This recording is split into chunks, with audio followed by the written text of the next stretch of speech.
Paano po if cause ng illness ay pre-existing tapos hindi alam ni employer at hindi rin po regular employee kundi casual laborer? May pananagutan po ba si employer? Balik tayo sa general rule. Ang pananagutan lang ni employer under the new setup, under the new legal framework, SSS, PhilHealth, Pag-ibig.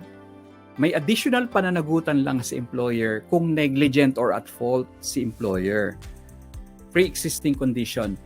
ECC po ang magdidetermine kung yan ay work-related illness. So meron na po silang menu dyan, meron na silang method on how to determine if it is a work-related illness or not, no? Minsan dinideny po, no? Ang claim nyo po, ipa-file nyo po sa SSS, i-claim nyo po na work-related to and therefore may additional compensation based on ECC. Now, sometimes, i-deny po yan ng SSS. Sasabihin nila, itong illness na ito, hindi to work-related, so denied. Hanggang ang claim lang is SSS and PhilHealth.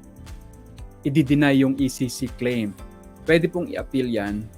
And then, you just have to present proof that it's really a work-related illness. Ang illness po, kahit na yan ay pre-existing, it can be aggravated. No? May mga expert po, I'm not a doctor, sorry, but ganyan po. That's how they look at illnesses. No? Even if it's a pre-existing illness, if the nature of the work causes the illness to manifest, to worsen, to be aggravated, then it might be declared as work-related illness, no? Sila po ang magdi-determine yan. So, ang suggestion ko, appeal lang ng appeal.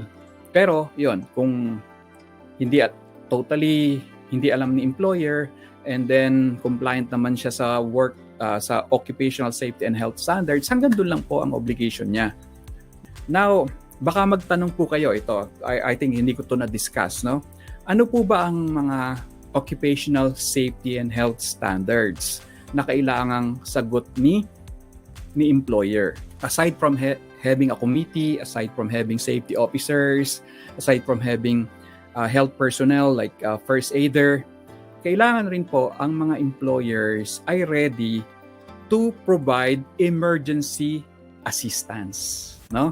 Halimbawa, may nasaktan, may nasugatan, may nahulog, may nabalian, may whatever na aksidente, may nahimatay, may inatake sa workplace while performing work.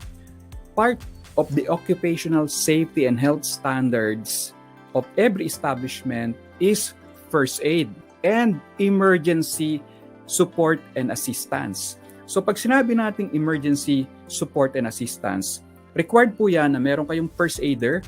Second, may first aid kit kayo. Third, meron po kayong plan of action pag may mga nangyayaring ganyan, how to bring the employee to the nearest emergency room. Obligation po yan ng employer, no?